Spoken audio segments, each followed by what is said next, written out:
what could be better than hearing these two exciting, airy, sensitive, thoughtful, funny mid-career poets read? Hearing them read together. I'm going to try to be short and talk fast so they can read longer, and I think I'm going to have to take this off to be more audible. Are we good? Yeah. One thing I realized when I reread both of their new books, one after the other, is that each one could have given their title to the other, because one of these poets wrote a collection of poems devoted to places and seasons, to ordinary and not so ordinary events in an adult life, with leaves and travel and dwelling in place, with domestic companionship and mourning the dead, a book of poems aware of how time passes in a life and in phrases as we speak them, aware of pastoral and domestic traditions, a book that could have been called A Year and Other Poems. And the other one wrote a book of poems about lostness and foundness and feeling lost and tracing a new route through a life full of sunlight and lattices and echoes, attentive to organic connections and the soil, and to timbers that might catch fire. A book that every so often echoes Dante, who lost his way in the middle of a forest, along with Walt Whitman and Paul Celan. A book that could have been called Midwood. In fact, as you know, or will soon know, and please do buy the books on your way out if you've got the dough. They're really good. They're really good. Jana Prikryl, whose name pretty much wrote Midwood, a book named not just for midlife, but for a neighborhood in Queens. And Joss Charles wrote A Year and Other Poems, named for the title sequence that occupies most of that book. It's a sequence indebted to shepherds' calendars and farmers' almanacs, and to rituals for greeting the day and mourning the dead, and to California, where she lives, where the seasons of a year are not, as they are around here, winter, spring, summer school, and leaf peeping, but fire season, and if there's anything left of it, not fire season. I'm going to introduce them both one after the other so that we can go from one reader to another. Is that okay? Is that good? So Joss Charles' second book, Field, which I think is not named for the Hookup app. Is that coincidence? Okay. I think the Hookup app named itself for your book. Yeah, no, it is. It works. But it's named instead for feelings and for a sown or plowed or wild field, and maybe for different academic fields. It's a book that double exposures late medieval English and contemporary speech about embodiments and wishes and needs and trans identity. Yes, she's trans, I'm trans. You may know that. If not, it's part of the poems. It juxtaposes all of those things with the dream vision of Piers Plowman, who stands at a field and sees things, and with an orthography last seen in Edmund Spenser, and a really delicate sense of how individual words work. And it's no surprise that, again, if you don't already know, the book won a Pulitzer Prize. In the new one, A Year, the medieval spellings are gone, but the sense of individual words and their shape remains. They're poems that fit together into something larger than a single well-made poetic unit, and they fit in your metaphysical ear, your line of sight, in units smaller than a well-made Western poem.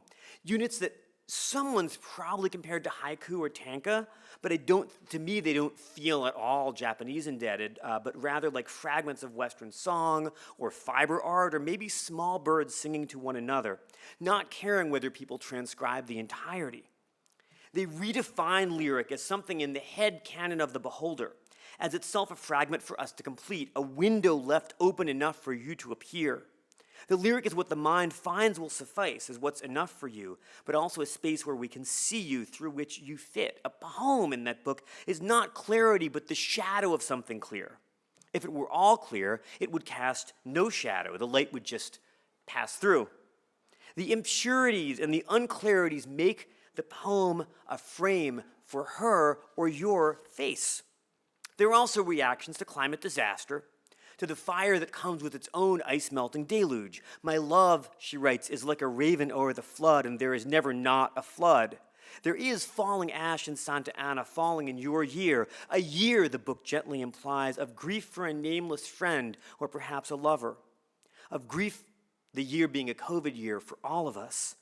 We are, those poems know, living in the catastrophe that has already begun. The city around us fallen daily, the news, Rome has fallen. In another Charles-esque, or maybe Caroline, Another Caroline paradox. A year considers itself as a set of song-like fragments about what you do after your rote field, after you've represented your own desire and a panoply of trans desires, after you turn your attention to your surround. She writes, I had not begun to think past testament of want I didn't want, a testament of unwanted want. You can't get much more late medieval than that, nor can you get more up to date than the larks and ravens and scraps and tapestries that Joss Charles has recently created. Other kinds of created things queue up throughout Midwood, Jana Prikryl's third book, a book I want to say holds as many standalone, well-made single-page poems as A Year holds interlaced segments. But I can't quite say that, because the poems are just a bit too canny, too thoughtful for that.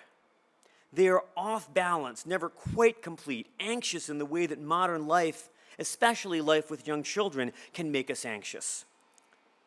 Life with people who have to look over our shoulders all the time to make sure the 4-year-old didn't upend all the furniture or ride the cat. And Midwood offers seasons, black branches, a November gale, a helium balloon in a ravine, urban nature at its limits. It's alert to the colors in the air and the climate indoors and all over, as well as to adult companions and to all these memories that keep climbing over one another in the poet's own field of composition. Memories from back before anyone had children, when little things still bothered me. It's alert to the Noncello, a river and a region in Friuli, right? Is that right? In northeast Italy. And yes, Midwood's another book where an American poet goes to Italy and it's beautiful. But at the same time, it's a book of double exposures, alert to the little man who's 4, who got us up for sunrise in the living room because it's very beautiful, he said, but Mama, it looks like the sun is setting. Now, you could call that ending sentimental. You could also kick puppies, but please don't. There's enough cruelty in the world, enough self-editing down to the point where only anger and bitterness and sexual joy are valid, and Midwood insists against those modernist rules.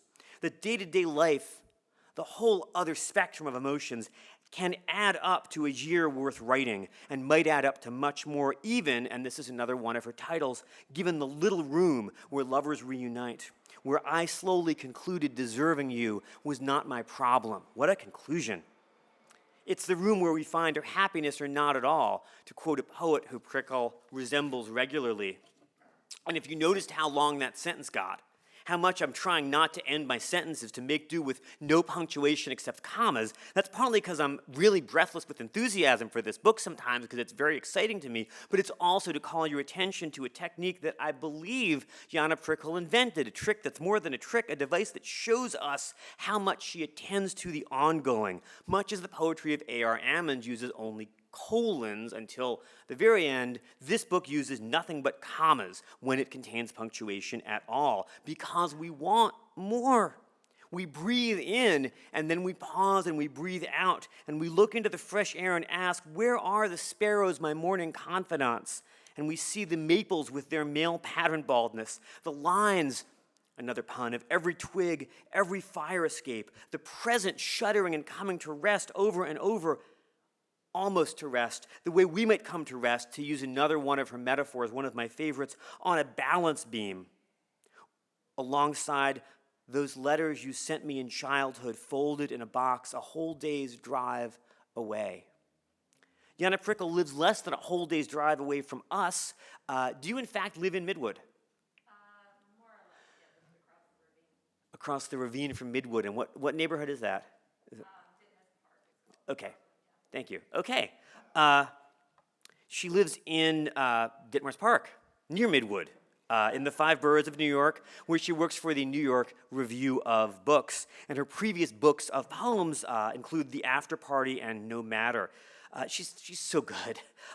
She was born in the Czech Republic, what is now the Czech Republic, and raised in Canada, and her poems have appeared all over the freaking place, including The Nation, the TLS, and the New Yorker, and her awards include a Guggenheim Fellowship. Joss Charles is the author of Field and Safe Space, in addition to A Year and Other Poems.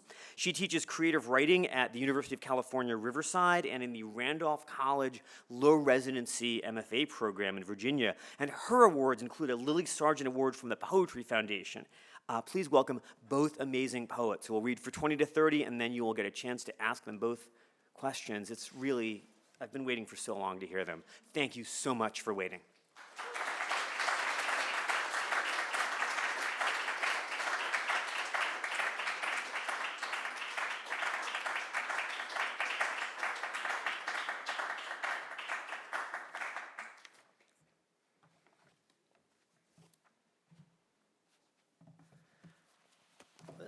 Oh, geez. Already dropping books. Maybe books are made for dropping. Burn your books and rally in the street. Isn't that a film? Okay. Well, thank you all for being here. And thank you, Jana, for reading with me. And thank you, Stephanie, for that beautiful introduction. What an honor. Dream visions. Maybe this is all I'm ever writing. Yeah, so Field's a kind of dream vision, yours a kind of dream vision, and I'm going to read some new poems that are maybe even more so kind of a dream vision. Yeah, poems and dreams. I suppose it's old. Yeah, let's start with a year. We'll see how this comes together. We're going to bricolage it a little bit.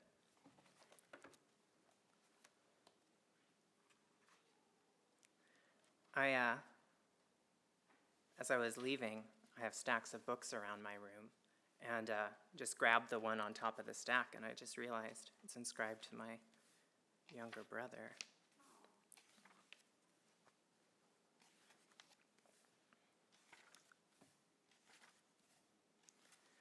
So a year, the poem A Year, is broken down by months. I'm going to jump around a little bit. So we'll just kind of move through it a bit more freely maybe than that. Or not freely, but without mention of iteration.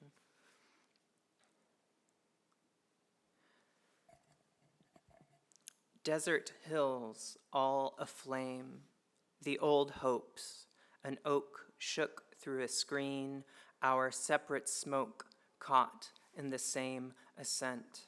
Months I move in you.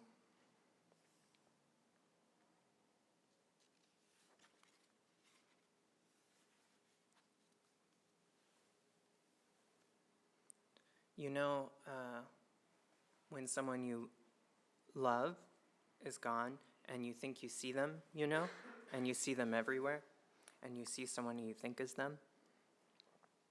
This is what I'm thinking of with this one. And Salon, yeah. It's got a little Salon quote.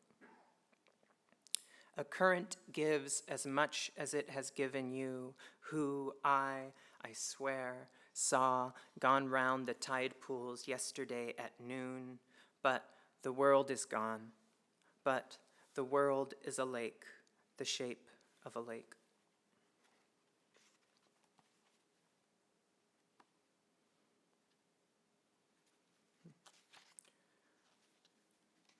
I'm going to jump ahead to, I think, the end of a year.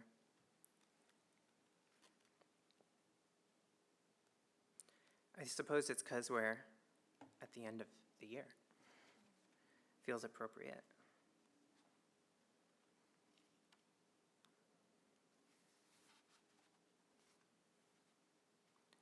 A house under construction, faded fence, a pear wrought in sun. Who knew measurement, a parliament of lamps where a light dims, a window left open enough for you to appear. It is not enough. One wind on a microphone, outline of a figure of a bruise. Remembered September or November, any month the same, really, like working the street, a bar, free drinks from creeps at the bar, together, a laugh lodged in air, taste of blood, copper, rain, this existence, sister, a theft. The Friday you left, the rain picking up, hasn't been the same.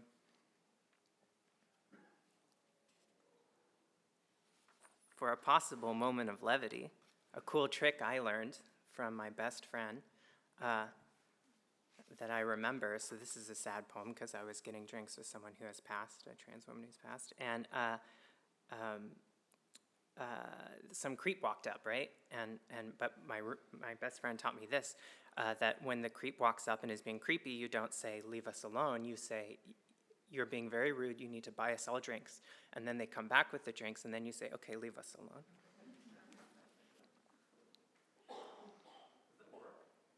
Yeah. You have to be really like, stalwart. Yeah. And maybe turn your back when you say it. You might get killed. That's the downside.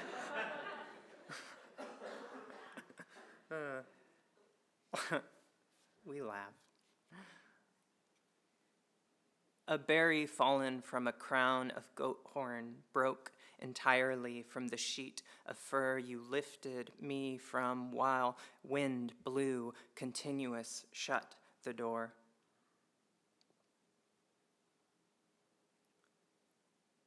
With grace I am with you in your labor until the last, and I am joyful today for its structure. Machinery clips the maker's hand. Impossible, the leaves have changed.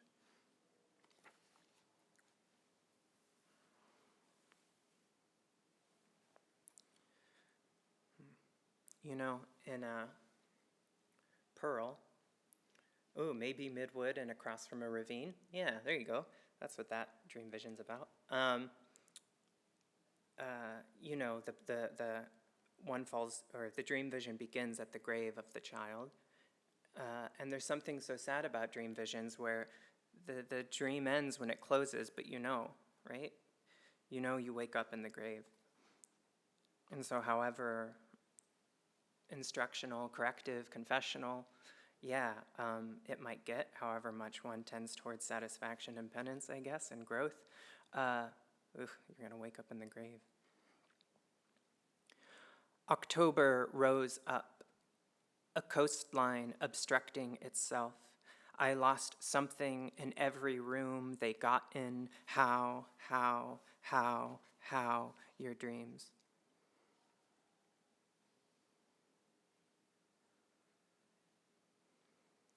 When was it I knew my house to be falling apart?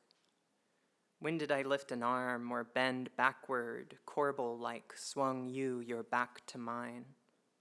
When was it ever September, tides pouring over, when whales, like men, moved about the earth?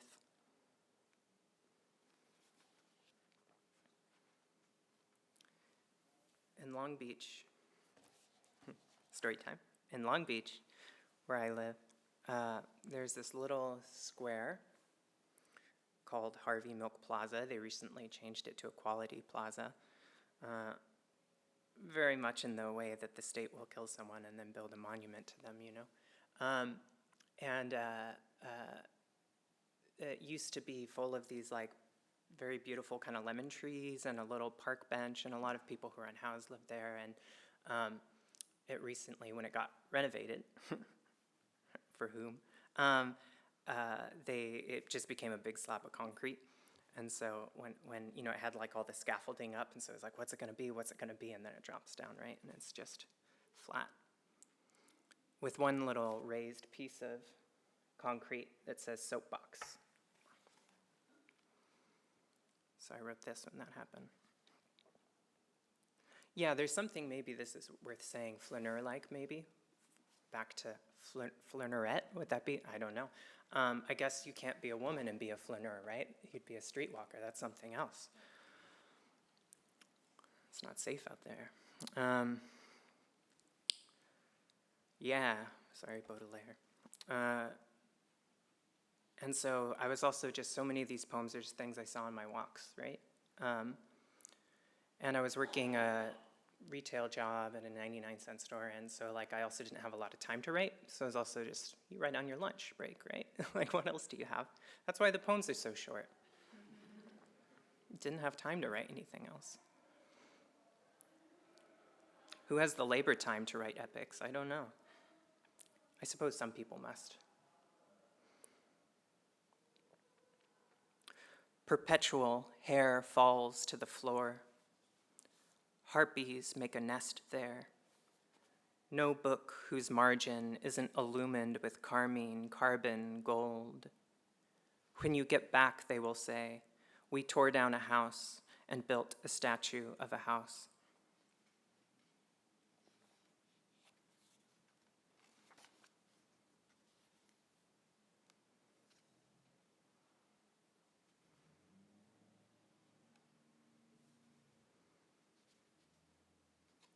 No new word, having fed every word, being only one word, ram, her two eyes in the leaves.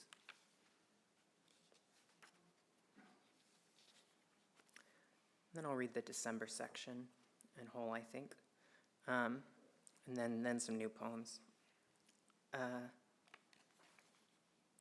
Yeah, how to describe it? I guess maybe much like a dream vision. There's only the rhythm, right? There's only like that gap. Oh, geez, this might sound presumptuous. That gap between, the performance of the musical piece and the applause that would follow if there be applause. That's the presumptuous part.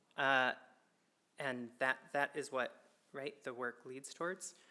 It's the moment in which it's like accomplished in its abstraction. And maybe that's all I was thinking here. I wanted like a certain feeling to be left at the end of it, only that felt like the rhythm of the year for me. And it didn't seem worth whatever that is, publishing or something. But then when COVID happened, it felt suddenly like maybe others would catch up to the year I had been having or something. Another time of not isolation, but alienation, maybe. Alienation requires other people.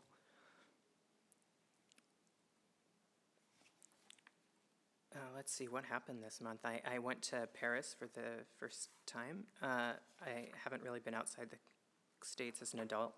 And so all I did was just do a little salon tour. I went to Paul Mirabeau and saw his grave and so on. So this was the poem I wrote following that. And then returning to Long Beach, and everything's on fire, and it's falling ash. And that's sort of the shape of December, that December. All that turns is a wheel. The sky is ashen, and a wheel that is turning as we cross a bridge of stone. It is not yet noon in the port where I live. Like a poem that is after you, Paul et Pont Mirabeau, we touch a bridge, and therefore its stone. To touch a stone is forever to touch a bridge. In the street, they are starting fires. It warms even us. What was crossed out is not the same as what was never written down. Mountains mind even us.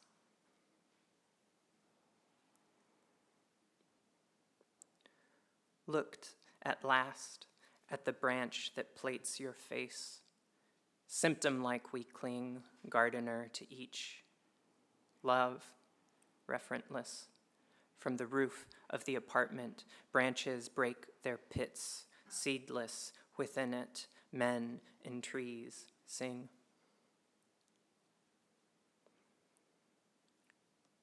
In the enigma of a shadow, of a window left open for wind to leave.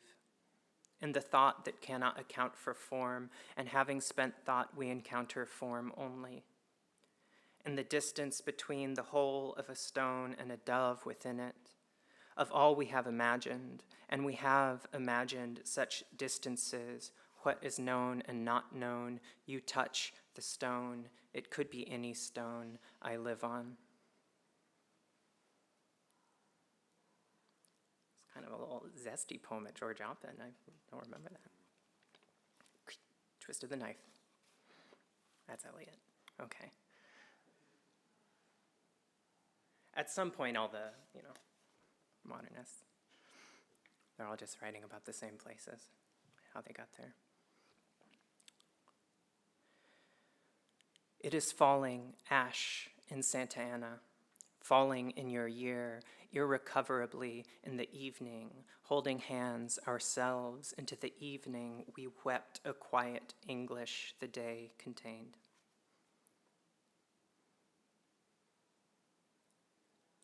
Such silence, sudden now, in the clearing.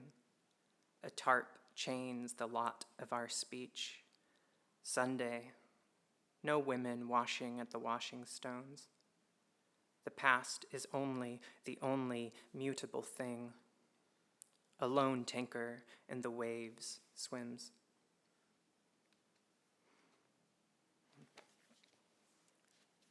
There is a war, right, over ownership of the past, I suppose.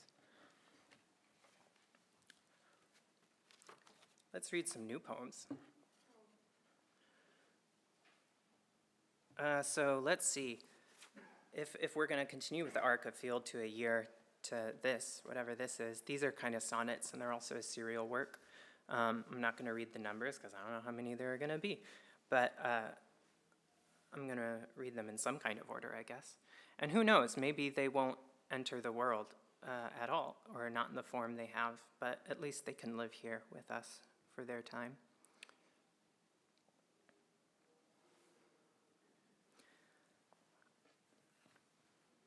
I made my way to the waters of my youth with my hair, my shoelace, my handsome and weak-kneed prayer. Paradise versus paradise for us here. I was the wickedest daughter of the wickedest generation, of the wickedest empire the world had seen. Each door opened to a palace of glass. Of last night's wreck remains a melon half, a wave measured, washed nearly to my feet. It will not be nonviolent. Our story will be a story of water.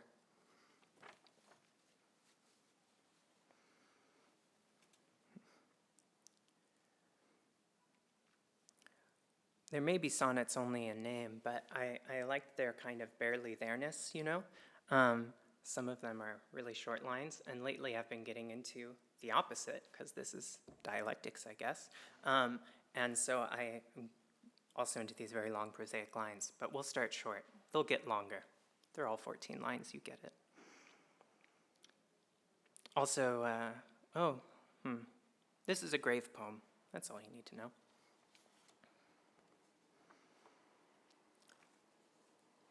From a bridge, a crow, record keeper, picks at seeds in the rough. Where are you tonight, my love? It is never too early to start planning, the groundskeeper says, handing me his card. I had kept for years my eyes fixed to floors, trembling, look up, you'd said, and when I did, branches, window frames, whole air conditioning units in them, beside a birchling bending, yes, he says, found it, a patch of yellow not yet marked with name. The sun fell low, so the hour had something to name.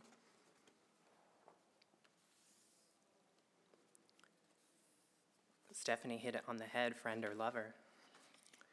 This is continuing about this friend-lover. And they really, really liked Annunciation paintings, so I thought it was only fitting to write them an Annunciation poem. I was remembering being a scrappy undergrad and at their door doing scrappy undergrad things. Having grown tired of a certain length of habit, petitioner's and beggar's habit, I remembered leaving the backyard seat I'd been sitting and coming upon the decision to go it alone and walk to your car where, hazel eye, without a shirt on, I was on my knees, a sovereignty I had thought sturdied enough to touch and was not. My wild head bent through every angle of that car door. I'd begged to watch the shadows swallow the yard, but did not. Past the shallow wall where tips of fern leaves used to show the slimmest crown of green, will I know? Be not afraid.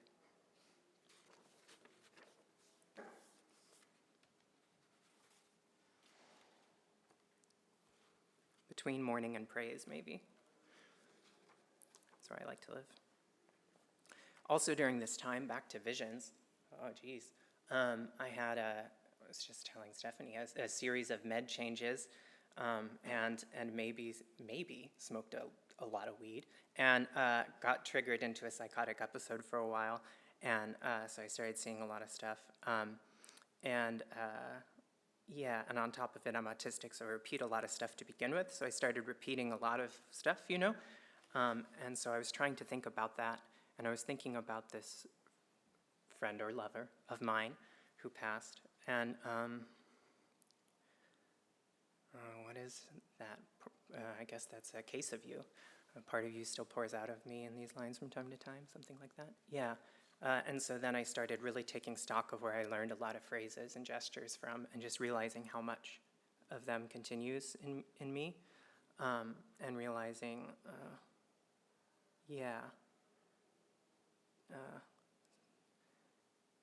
something past testament again, maybe. The episode, the dream ended. I see the path, and the path I stray. To speak thy name, purgation. Saturday, at the hour the veil is thinnest, Auburn, where the horizon is thinnest. In the hour my brother hath left me, in an hour a time of dying, to even speak thy name. No witness possible for those of us listening to music alone in our cars on the 405 tonight.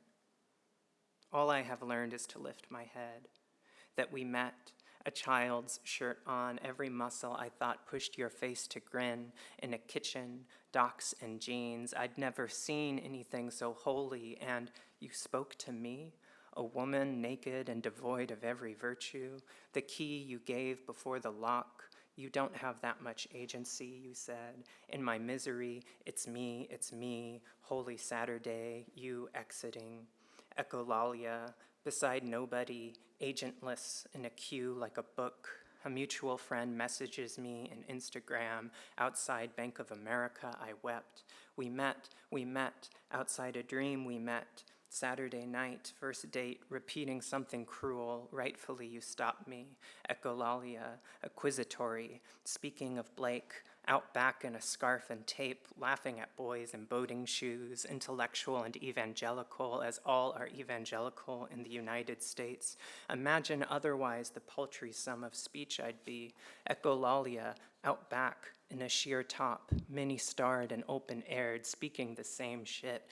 The sacred contains the secular, the spirit, reality.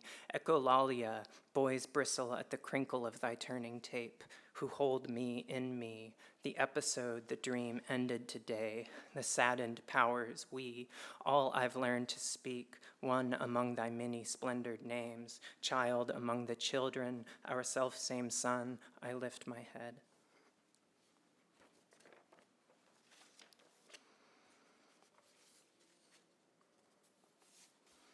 These two are kind of a taka, I guess, so I'll just read them back to back. Should check the time. Yeah, and I'll end there, I think. How are we doing?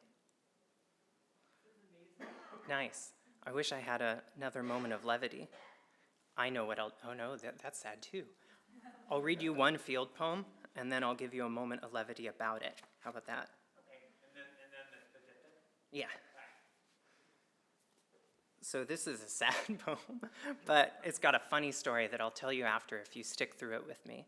The sad thing is I'm thinking about childhood trauma a lot, and I'm thinking about how to write about it in a way that does honor to the scene of references that constitute what it felt like then, yeah, rather than to do the recuperative act of me now imagining through various categories, you know, what was quote-unquote happening, you know? So it's really just kind of a list of different things I saw and felt that year thrown together. When the kingdom came to me, remember the extremity of him? Or were you busy bopping gophers and scouring votes? when the deposit turned coal, when cavity meant flat like sea, when the shape my surface so neatly curls and vaginates me. A child is what ideology looks like existingly, and I can't tell you how happy I am today. In the garden, my tightened mouth 1,000 shut-in bees, the linden timely in its gloam. I couldn't shit for weeks, a supple red thing and alone. But now I'll tell you about gophers. Okay, so let's see 2 stories about gophers that I have for you. 2 for the price of 1 that I was thinking of. So around the same time, I was 7 or so, let's see, we had this dog, Charity, aptly named, who would, we lived in an apartment, right, and there was like it was a real classic Southern California kind of rectangular with a little lot garden-y thing in the middle that no one could actually do anything in, right? But I guess the purpose was some kind of community, I don't know. Bound community, I guess. And anyways, Charity would sit there and pause. Imagine I'm a dog and these are my paws sitting there like this. And these gopher holes were there and these gophers would pop up and Charity would like put one paw here, and the gopher would pop up and then smack the gopher on like the head, and the gophers would kind of spin off, a little bit. So this is one story. And then the other story was also around that time. I think it was a little later, so artistic liberty. I remember going to Chuck E. Cheese for a birthday party for like my first, friend's birthday party. And, very, very nervous and everything. And I got my tokens and went to play that like whack-a-mole game, right? And I saw people playing it. This is very, the young developing autistic mind maybe. And so the gophers are popping up, people hitting them. And I was like, that's so incorrect. You can do a lot better. So I'm going to do a very similar miming gesture, but it's different. I just lay it on top of it, because then they can't come up. I thought that was really good. But then someone working there saw, and they came and took my tickets. And to turn a Bob Hassian phrase, you learn discipline somewhere. Yeah, sure. You learn these things somehow. Were you kicked out of Chuck E. Cheese and just told not to lie on top? I had my tickets taken. Yeah. Oh, because by winning you won whack-a-mole because you Yeah. got all balls. Yeah, but you can't win. You can't win under a ticket coin system. There's no winning. Just the haves and the have-nots, maybe. And cops. And it was probably some like college kid, right? So like I feel bad for them, but they were just doing their job. Did you stay at the party? Yeah, I did. They just took my tickets. I was able to stay. Although they said I wasn't welcome back, but like what does that mean?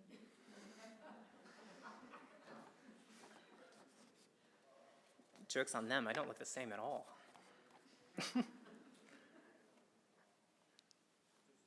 Okay, the diptych. Between the known and fully known, I still tell store clerks your name that you might touch my lip. In 2008, in the field, when I could not see the end, when medicating cut the dream. In Idaho, where rosemary smells different. In 1998, in the lot where the wild yarrow bushels to corner, I saw it crossing the bridge at night. In the bridge, the canopy we climb briefly upon. In the dream we close from the inside. In flowers that feast another's eye, where history is an olive tree, and thought is taken exception to, and words alone can reach. Where each in the other's clothes you ask the only question left. When I stood and purged, we held each other's arms then, 2 sunflowers, we devour light. Answerless, I do not open, I do not close, I love you. Thank you.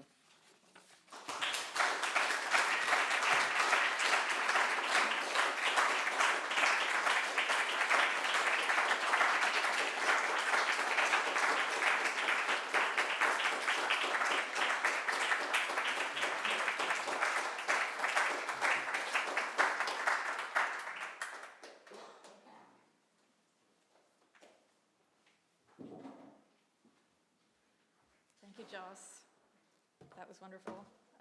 Thank you, Stephanie, for that excellent and very generous introduction. Thank you all for coming on such a grim afternoon, although I think the weather was quite lovely today. I'm going to read mainly just from my new book, Midwood, but I wanted to start with one poem from my last book, No Matter, because I've been feeling sentimental about being back in Cambridge. I was here about exactly 5 years ago for 9 months on a fellowship at Radcliffe, and this is a poem that I wrote here, and the sort of instigating event was an interaction I had with a fellow at Radcliffe, and then the poem, which is a sonnet, turned into a kind of love poem for one of my best friends. And as I was rereading it lately, I realized that though it's a sonnet that in which each line is its own sentence, that was part of the sort of experiment that I was running for myself with this poem. I think it's kind of an early prototype of what I'm trying to do in Midwood. A lot of the poems in Midwood are very short, but they have quite long lines, not all of them, but some, and or maybe the majority. And I think there's something about the way that I was trying to find lines that were kind of resisting existing within a poem that started with this sonnet called Friend. I said the wrong thing again, but really meant it. Her greatness threw me and maybe knew what I meant. Benevolence of eminence, I'm testing you. You may not know when you are being tested. You're on your own to make the miracles ensue. Nowhere is protagonism so supported. She's also alone, but it's not her first event. Are you more alone when you have experience? Her mouth cues up the taste of that covetousness. It leads to nothing else than what it started as. It's criticism of books, not art or music. She's still the harshest judge of her own sentences. She shelters in my character analysis. She gets me in a side hug till I'm homesick.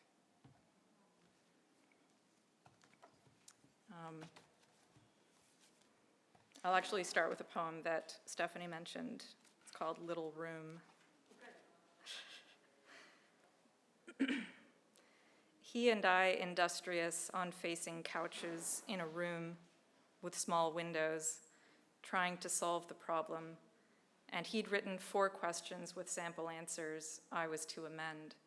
It was our task to formulate the lines that bring about a way out. And I saw, as I looked at the little spears of the succulent just piercing the surface of the water I'd planted in college, I'd never have his depth or sharpness of perception. And it wasn't only that I'd never deserve him, it was how little I could gather from his questions. And extraction seemed the whole work of reading when I saw he'd also filled the back of the page. I'd never see with more than these few blunt cones. No way to better myself, as there was almost no way out of this room.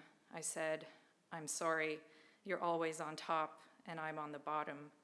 Following this with a helpless, I meant that intellectually, and felt such remorse for myself.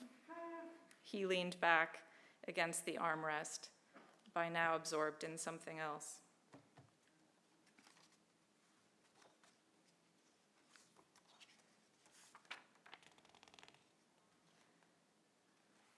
Another visit. A flock of Boy Scouts dispersing early morning from the summits down into the valley, while I looked from the window of another visit to that city, considering the bus routes I'd sewed together along the rim of the hills and the park tucked under the shoulder of a slope, I mean to see but never do, made of transparencies that dropped their leaves on top of leaves. Description fails. It's there without me.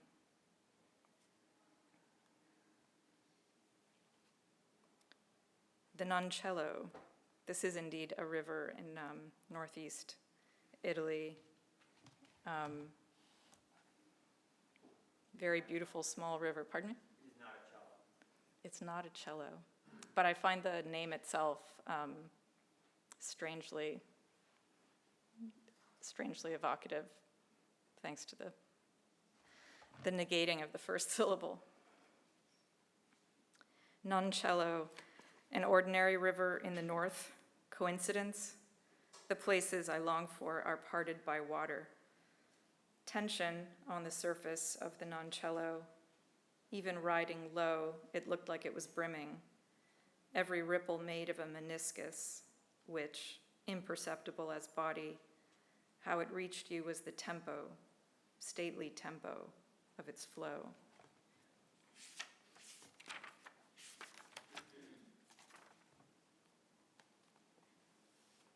Alma mater. The young man grown tall and loose in every way, his clothes a drapery, reddish curling hair, a sort of cushion all around his head, Providence, was standing with a friend on campus as I pass. They're telling who accepted them for masters. Intruding then, I walk him there, my alma mater, scuffing gravel on the shoulder. Gradually, he turns female, describing in detail her plan to get pregnant. I line up my stories, not having a child, the worst thing that nearly happened to me, and it happened for years. I couldn't see the moon in the sky without shooting dirty looks. But once arrived, the boy, the most arduous, exacting work. I couldn't have done it alone. No, please, don't try.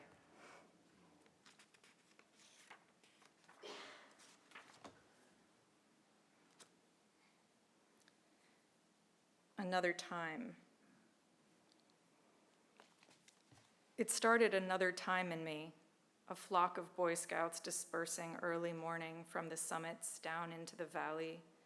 In Rome, the Dr. German, when I looked from the window of another visit to that city, silver at the temples, he used his kindest tone, considering the bus routes I'd sew together along the rim of the hills, residing in the narrowness of its opening to regret, tucked under the shoulder of a slope, sounding almost casual. Oh, I mean to see but never do. The heartbeat's gone. It's very common, he said. Extracted kindness from that too. Assurance a baby could one day that dropped their leaves on top of leaves.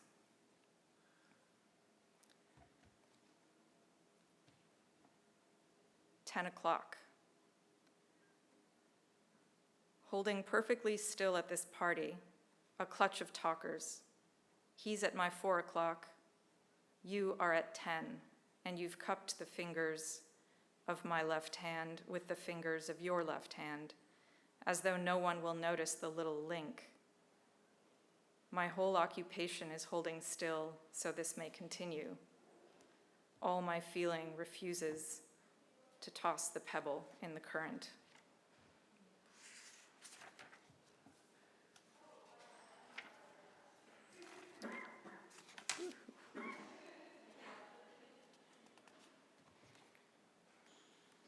The Noncello. No, between the bar and the Noncello, a small table near midnight al fresco, mincing, I capered on my inner parapet, and his quiet at last perceived its advantage, leaned back. This I perceived, but did not rein me in. Indignity to be reined in by such a thing. It was I who had recognized him as able to see me, diminishing myself, itself a triumph.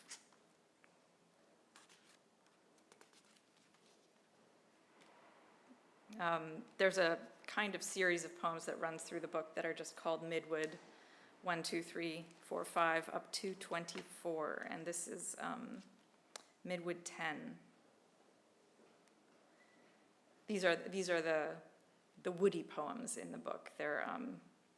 They were mostly written every morning as I sat on our fire escape during the first year of the pandemic, when I kind of, mainly in a bid to sort of preserve my sanity, decided to try to write a poem a day, which is how this whole book developed.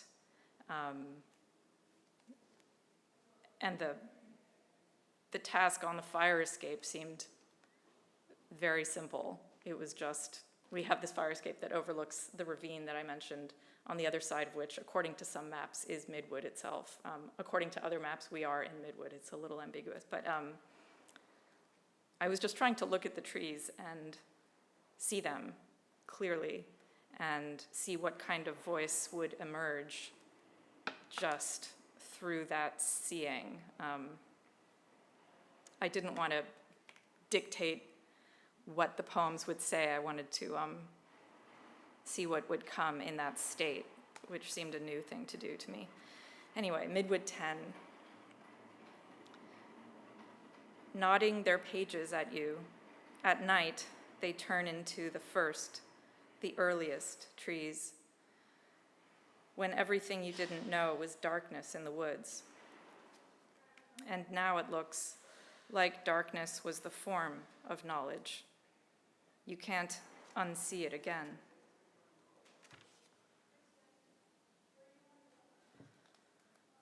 The coach. Players from opposing teams practiced together, sending the soccer ball up as one clear bell after another, and I whispered to an ear beside me, "Do you think parody with such splendor is possible in the other arts?" But the coach heard and advised me to keep my distance from comparison. He had the face, I now see, of the squire in Bergman's film.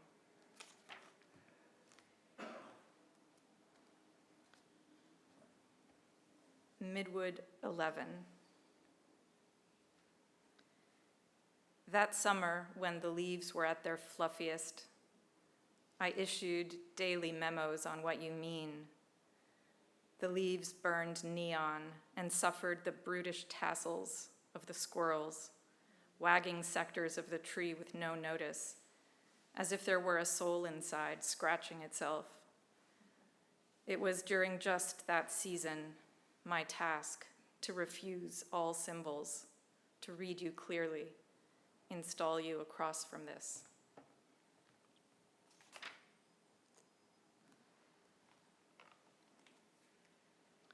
Other friends. We roamed in air. Was it a chopper or a plane? High above the green plate of water and long tube of waterfall. Far below is a map, real as the Salzkammergut. We had the day, and 4 enormous geese followed into our room where my young son turned one into a man. He held the vicious other 3 and would not let them bite. We roamed in air and scanned the water far below, the distance itself a holiday, as was his sympathy for my fear of heights.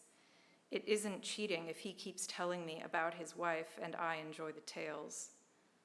The thought of other friends as we roamed there, whose marriages were wrecked, came in, were sent away, was not a man I'd longed for or even considered much.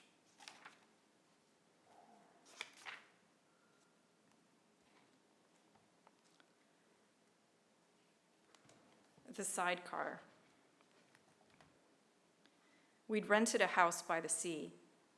The pictures hadn't lied, but taken maybe from a roof across the road. The house turns out choked among houses.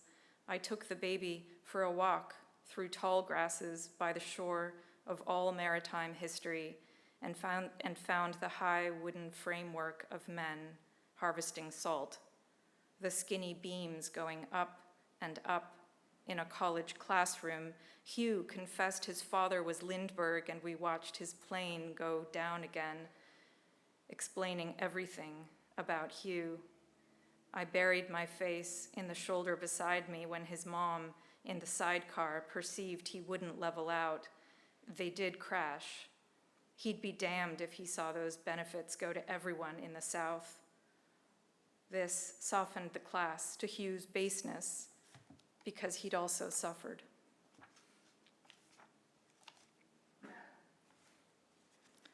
The noncello. Sitting quietly apart, apartment man. It was his always dwelling beside, not in, and then his watchfulness.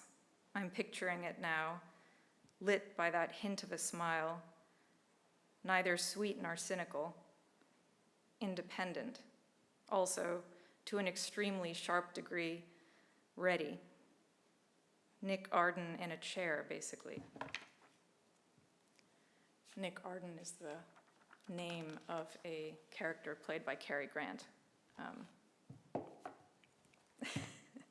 in a movie called, I believe, My Favorite Wife. But it's also just a great name, and obviously I had to get the word Arden into this book in some way. Yes. This poem is called Paper Moon. A question of whether I'd stick with the plan of suffocating my invalid wife, conceived meticulously my friend with the shapeless trunk and me. I was a man. I'd hold the paper mask over nose and mouth under a poster, how to. But at the last moment, if this were a movie, I knew I'd cover my eyes through the poisoning. So brutal. Now we'd have to live with her. And when I was female, it was a disaster.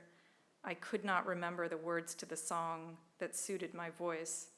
It's only a paper moon, I'd sing to the dentist's group. My favorite lipstick, all watery, like applying plasma. Many times I rewrote it in the dressing room.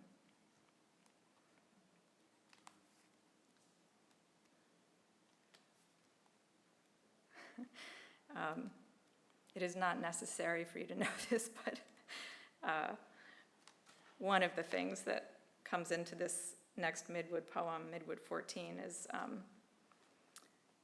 a line in an email from the great Helen Vendler. A line that I agreed with, but that I also felt the need to resist in some way. Midwood 14. Out of the garment of the dirt over there, I'm looking, ready. There's no shame in transcription, I wrote, in the breakup letter never sent. It depends on your definition of transcriptive. In some cultures, the transgressive is transcriptive, but your mind was made up, stacked with the possible in genuine tones. In other words, undecided. Some letters more eloquent in a drawer, waiting to sprout.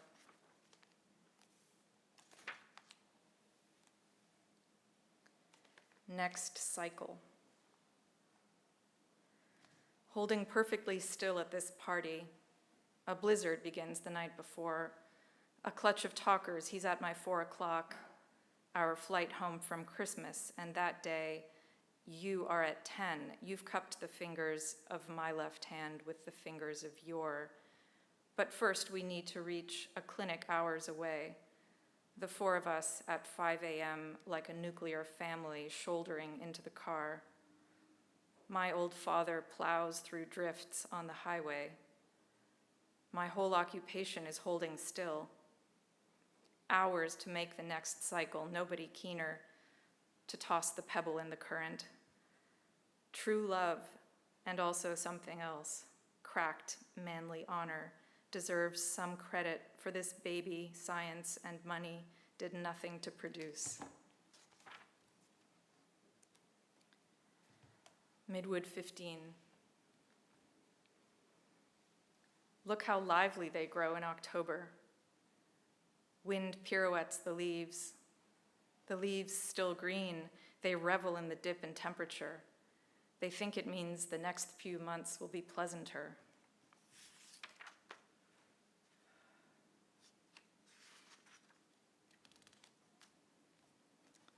This is called custody hearing.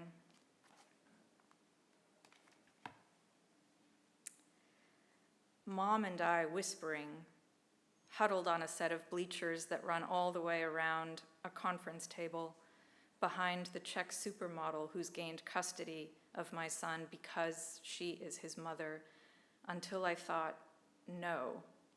The long windowsill in the delivery room like an airport's, I remember, and pondering an epidural with the paralysis menus in still.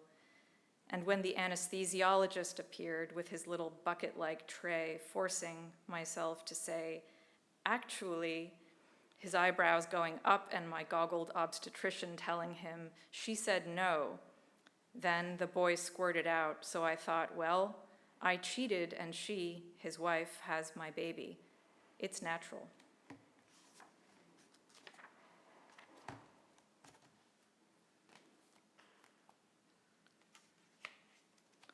The noncello. Apartment man accompanied me the rest of that week on the noncello. 10 years ago, a child. 35, a teen. Apartment man was German, if you want to know. What came between us, it wasn't the distance, it was the provenance. I couldn't do that to my dead Bobby. That's a laugh line, by the way. Bobby is Czech for grandma.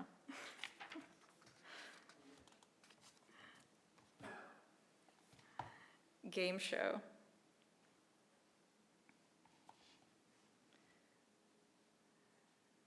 A few of the public hushed, Armstrong hair, to see you, Voida, in that Hollywood square, dangling your head like an egg over the parapet to size up your waitress. Death bestows such flexibility, then fled down the aisle, some of the zeros in the seats mocking your elevating souls.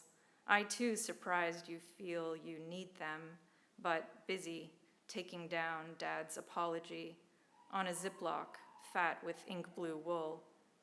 What he'd say to make it visible, beyond me, while you help me steal into the building I feel I need access to.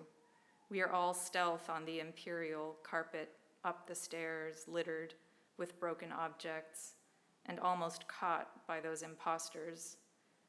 I have no reason to be here, aside from your protection.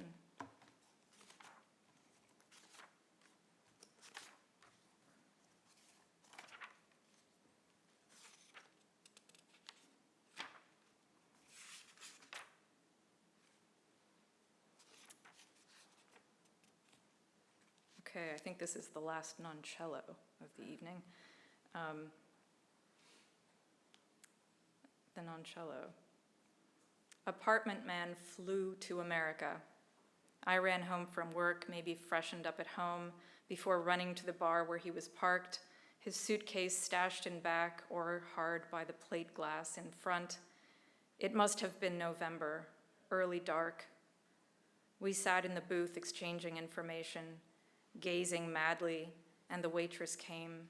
He looked up, aimed that same infiltrating gaze at her, not a few lines of dialogue testing the border.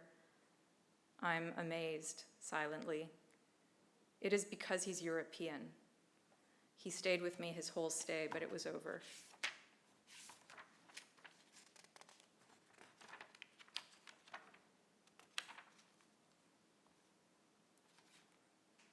I think I'll read just a few more. This is called The Speed.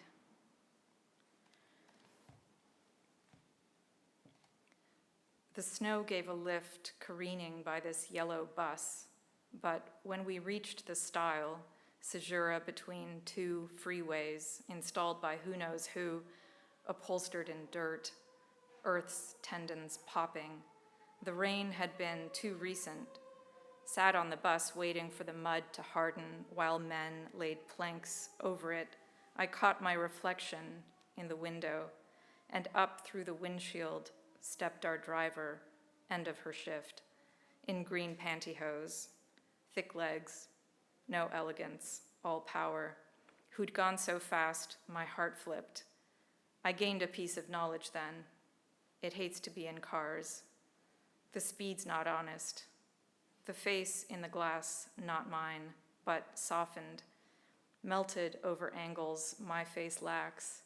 It was, I see, the face Milana Jesenska possessed in her middle years, which were her last.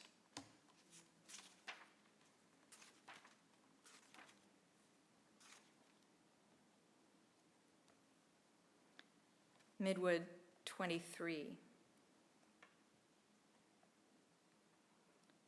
Can you reach abstraction without going through chaos? Winter asked itself, replied, yes. Fall was orderly in coming apart, and I learned a lot, listening fully formed inside its head. Not only can you take what you want, or even what you don't particularly, but also say it. You can say anything. No place for hesitation in a realm of fog.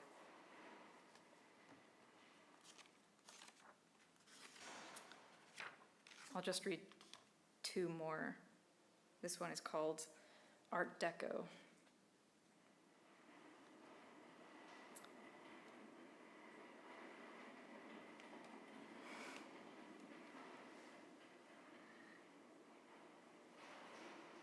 The line at the store being too long, he flew vertical, as in an elevator shaft, to a ledge up the side of a skyscraper. I clutched his arm. There we waited like cormorants for the line to subside. He was able to will his way across the air. Just thinking it translated him there, and I sat, grubbing the pebbles around my ankles as he was doing. What folly for me to leap alone once the line was short enough. How could I possibly know if my body would stay aloft?